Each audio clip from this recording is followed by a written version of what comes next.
Hello, hello! J'espère que vous allez bien. Avant-dernier épisode, j'espère que vous prenez ce que j'ai à vous transmettre puis que vous avez une paix surhumaine face à ce que j'ai à vous apporter. Je sais pas encore ce que je vous dis dans cet épisode-là, c'est vraiment difficile. Écoute, à chaque fois que j'allais à cette église-là, c'était difficile parce que j'avais tout le temps un reproche. Tu devrais venir à chaque fois, puis je me sentais pas à ma place. Puis au lieu de quitter, ben je les laissais me démolir, tu sais. C'est pour ça que si vous vous sentez pas à votre place, priez, il va vous mettre une autre église. Puis par chance, parce que quand je suis sortie de tout ce qu'ils m'ont fait subir, le Seigneur me montrait une église qui était incroyable. La première, c'est à ma fête, je me rappelle, le 7 décembre.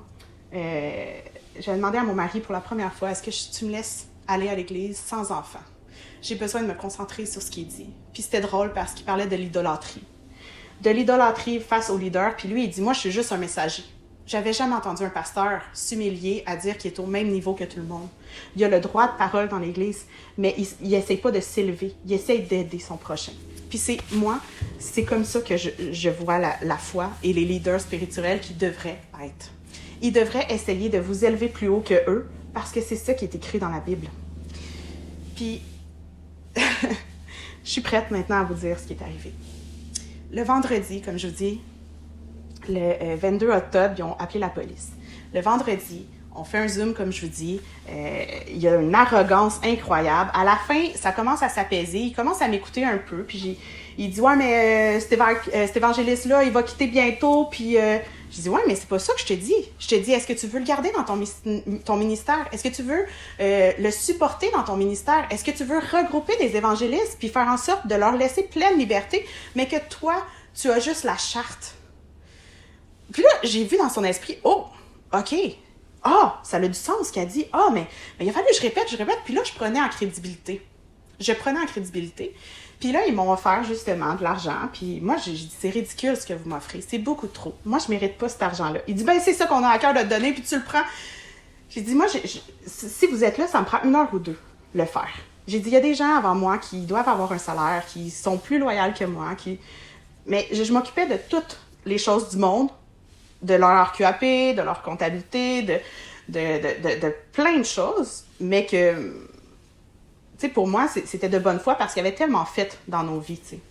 Puis j'avais pas envie d'argent, j'avais envie qu'ils m'aident à les aider, tout simplement. Parce que nous, le Seigneur nous a quand même bénis qu'on puisse vivre sans avoir de l'argent de don.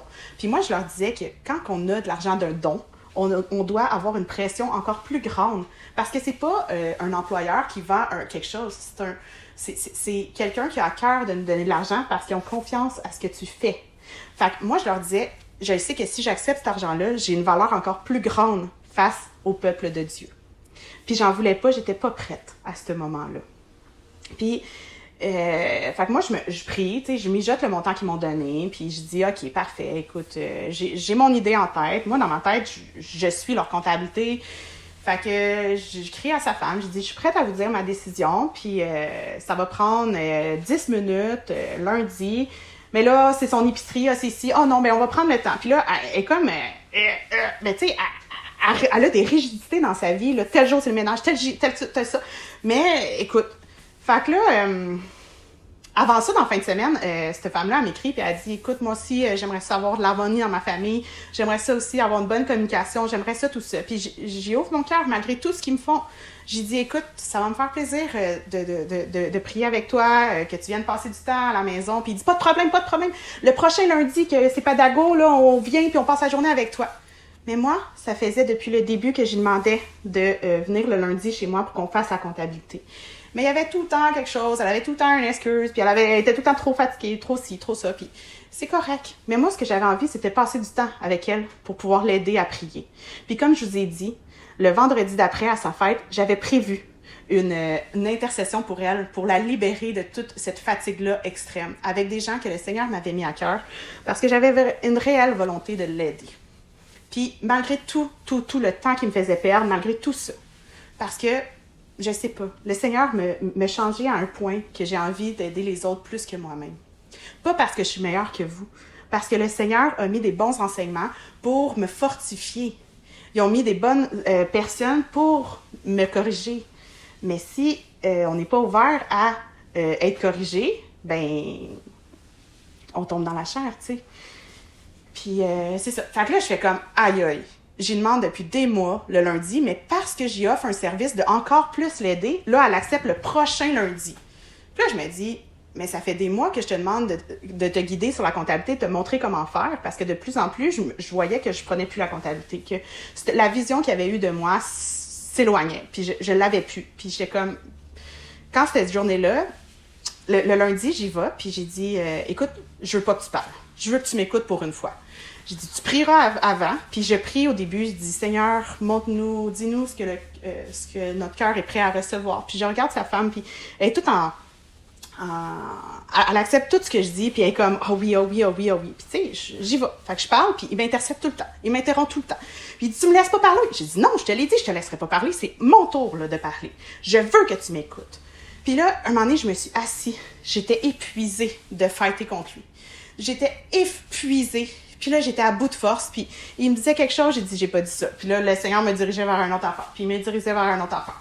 Un moment donné, je me suis levée, je l'ai regardé, j'ai élevé le ton. J'ai dit, là, si je dois utiliser ta façon de faire, si je dois t'humilier, si je dois élever le ton, je vais le faire. Je suis pas fâchée, mais je dois agir pour toi, pour te brusquer, pour te changer. J'avais aucune frustration, aucune frustration. J'avais juste un désir profond qui change pour qu'il puisse arrêter de scraper les gens devant lui. Parce que quand il arrive à l'église puis qu'il dit « Moi, j'ai jamais voulu d'église. Si c'est ça qu'il faut, je vais retourner dans les rues pour prêcher parce que moi, c'est ça que j'aimais. Puis l'église, j'en veux pas. » Puis il disait ça une fois par mois. Pourquoi? Pour que les gens le prennent par pitié puis disent « Oh, ben gars, écoute, on te veut comme pasteur, on veut te suivre, on veut ci, on veut ça. » Mais voyons donc. Est-ce que tu as besoin d'humilier les personnes devant toi pour qu'ils doivent t'élever? Voyons donc, c'est quoi ça?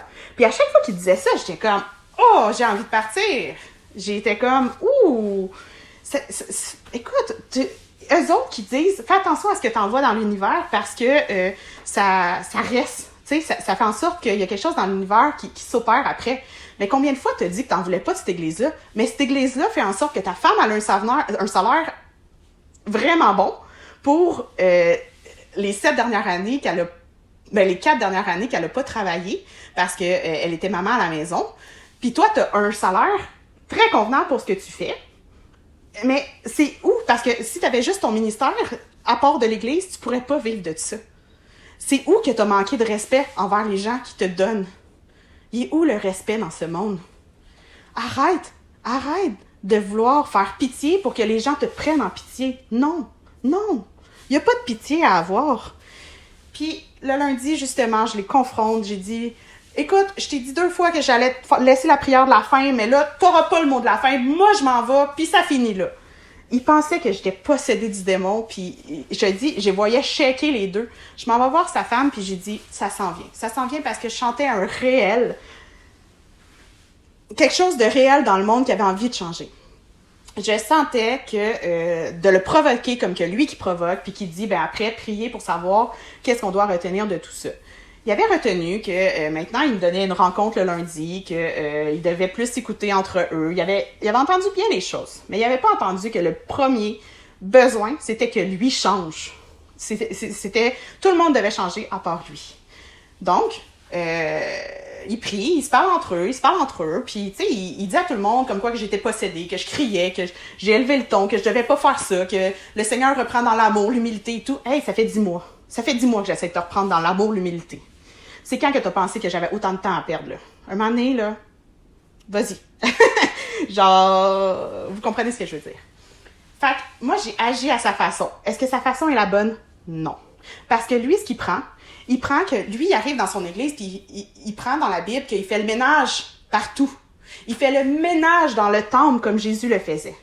Mais ce qu'il n'a pas compris dans ce passage-là, Jésus faisait le ménage dans ce temple-là parce qu'il était tanné que le monde profitait de ce temple-là pour faire de l'argent. Ironique, réalité, à vous de prier. Mais il était tanné, Jésus, que les gens s'enrichissaient sur son dos. C'est un peu comme l'évangile de la prospérité, non? Donc, lui, il voulait ça. Mais d'un autre côté, l'autre église où j'étais, il disait que, oh, mais toi, tu nous amènes juste du monde poqué, juste du monde mal, puis on doit s'investir auprès d'eux, puis tout. Puis il était contre ce qu'il disait, mais la première fois qu'il est allé devant l'église, ben c'est ça qu'il a dit. Il dit, moi, je veux des vrais disciples. Mais tu dis du mal de l'autre église, mais tu fais la même chose.